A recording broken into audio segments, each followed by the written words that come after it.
Hello, Gene Schwimmer here. Welcome to today's vlog. Today I want to do something I occasionally do, which is to reply to a commenter. So this commenter is Ms. Antalet. Hope I'm pronouncing that correctly or close enough.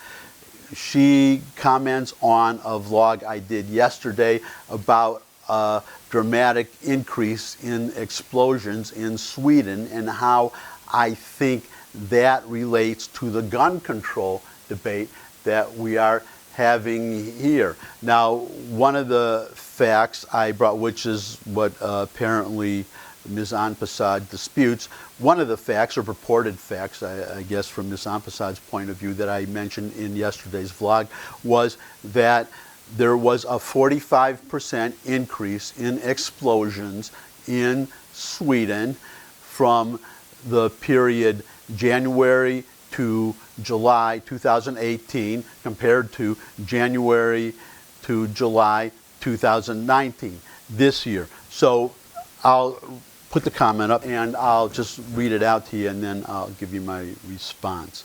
Quote, first of all, that 45% increase is compared to the same time last year. So in January to July 2018, there were 83 bombings, and this year, 120. Stop creating alternative facts, please. Now, unquote. So before I get into the substance, there's this issue that keeps coming up. I've mentioned this in the past. It looks like I'm going to have to keep mentioning periodically in the future, which is that there's no call. I mean, one of the things I'm trying to do is to promote civility, or at least not contribute to incivility. I'm thinking of actually the Godfather, the opening scene of The Godfather, where Bonasera, the Undertaker, he asked the Godfather, Don Corleone, how much he should pay him to beat up the guys that molested his daughter.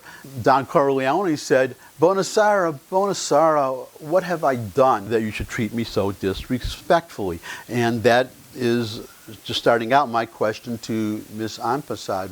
What have I ever said or done that you would respond to me this way, that you would write, stop creating alternative facts, please? I mean, I appreciate the please, but I just think it's uncivil and I think it's unnecessary. If you think I made a mistake, just say, I think you made a mistake and here are the correct facts. You just simply do that. And then I would investigate your claim and then I would just either say, you know, you're right, I stand corrected, or say, no, you're wrong and this is why, or these are the facts, or whatever. There's no cause to be uncivil. There's too much of that on both sides of any debate that we're having in the country today.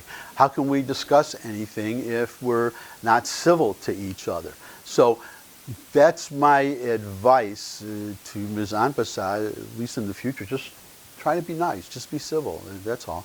Now, about the substance, now we'll get into the substance of the comment, but I wanted to get that out there because this keeps coming up. I linked to the article again. Here is the article that was in the vlog yesterday. Here is the first paragraph of that article. Swedish police say that the number of explosive incidents and bombings in Sweden from January to July has increased 45% compared to the same period in 2018. So I'm not just pulling that out of the air, that is from the article. Now, this article that I'm quoting, because it's in English, I'm quoting this article because I read it in Breitbart and I had no reason to doubt it. Also because it is not really germane to the point I was trying to make. I'll get to that a little bit later. But you can also do what I did. There's a link in the second or the third paragraph somewhere in there to the original Swedish article. You can go to the Swedish article, which I did. Unfortunately, you just get a couple of sentences. It's one of these sign-in things. You have to subscribe or do something to see the rest of the article.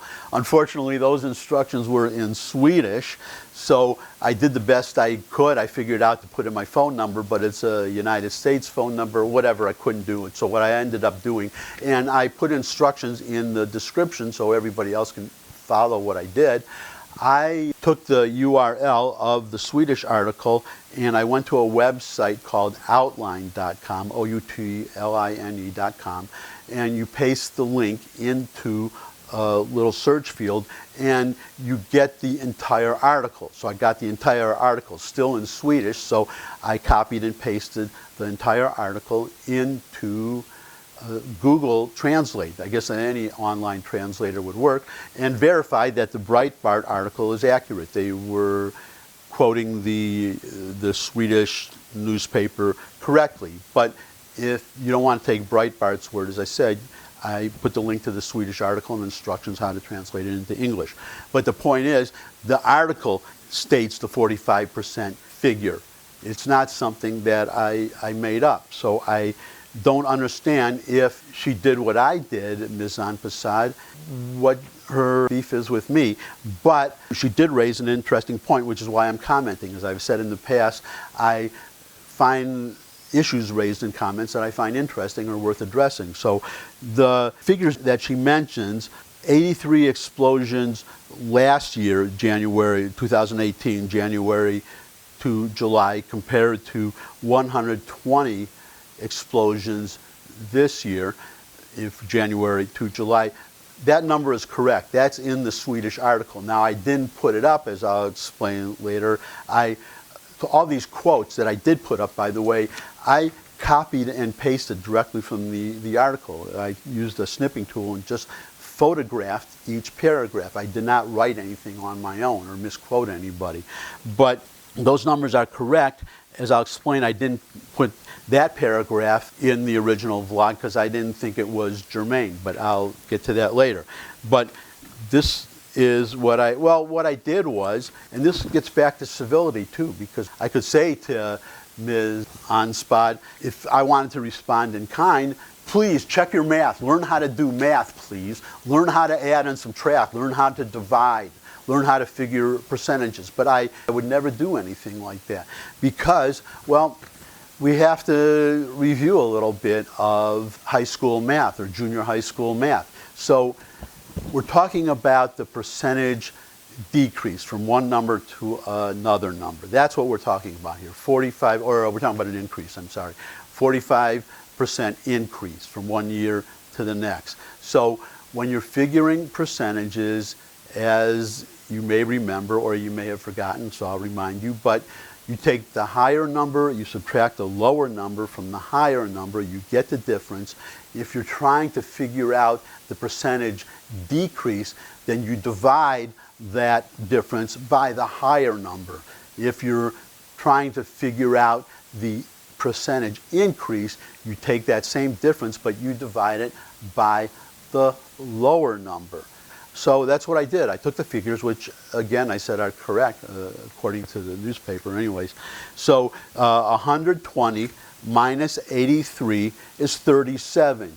You divide 37 by 83, divide 83 into 37, and the answer is 44.57831%. So in fairness to Ms. Antalet, you're correct. The newspaper, I didn't get it wrong, the newspaper got it wrong. They said, in fairness to you, 45%. The actual number is 44.57831. But in fairness to the Swedish paper, I think all they did was just a logical, fair thing, which is they rounded off. They had little over 44 and half percent, and they just rounded up to 45%. I don't think that makes a big difference, but technically you are correct. But now we get to the substance, the point that I was making, that I think because you're mad at me or mad at somebody or mad at, I don't know, conservative, somebody, that you missed. So I'll just put up the quote from yesterday. Again, I have to apologize to Petra Stenkula if I pronounce your name wrong again. Petra, sorry again, just as I was yesterday, but just to repeat the quote. Petra Stenkula, head of investigations at the South Police Department working against serious organized crime, told Dagens Nyheter, that's the Swedish paper we've been talking about, that the explosions are likely linked to organized crime and could be increasing due to stricter firearms legislation. And that was my point. You have this dramatic increase. It doesn't matter the exact number. If it was 45, okay, it's 44 and a half. It doesn't matter. What matters is this, that it's not the device, it's not the gun, if we're talking about gun control, which was the point I was making, it's the shooter. If the shooter cannot get a gun, the shooter will find another way and possibly do more damage, kill more people than would have been possible with a gun. Because number one, there are a number of cases, you can go look them up on Google, where in fact that's the majority of cases where there have been these attempted shootings or robberies or mass shootings, and a law-abiding citizen with a gun prevented a greater number of deaths, or perhaps even prevented any deaths at all. Sometimes by not even firing, just by displaying the gun and showing that the person is armed and able to defend himself. But you look at an alternative, you look at the obvious example is the Oklahoma City bomber. That bomb took out the whole side of a building and killed 160 people. And that bomb was made out of fertilizer. No exotic materials stolen from a laboratory or created in a clandestine laboratory, just fertilizer.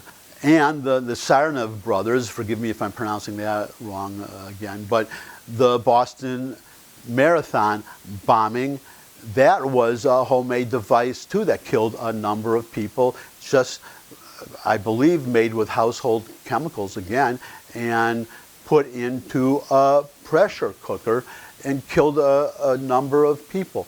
So gun control is not going to prevent a mass killer from committing a mass killing.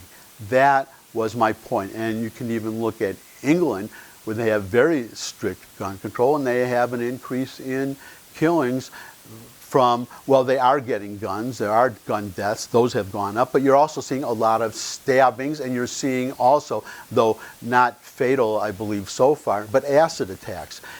People hopping off a moped and splashing acid into somebody's face and then riding off. On the other hand, in fairness to Ms. Antalet, because obviously I'm not a mind reader, it's entirely possible that she did understand my main point, that it's the killer, not the means of killing, that matters. And if you restrict access to one means of killing, then a killer will find another way to kill, and the alternative could be worse than the original method. She does not dispute that, so I would have to assume that she agrees, because all she does is bring up a factual error, which again, if you want to be technically correct, is incorrect by less than 0.5%. And it's by the newspaper, not by moi. Again, thank you very much for taking time to write. I hope you write again. I hope you watch the vlogs anyway. And same to everybody else. I'm going to sign off now. Thumbs up if you like the video. Share it with anybody you think you would like it. You can put comments in there too, just like Ms. Antalet did. You can debate with her. You could be talking to each other instead of to me. That would really be great. And you could subscribe. And finally, just come back and see me again. I look forward to seeing all of you. And until that time, bye.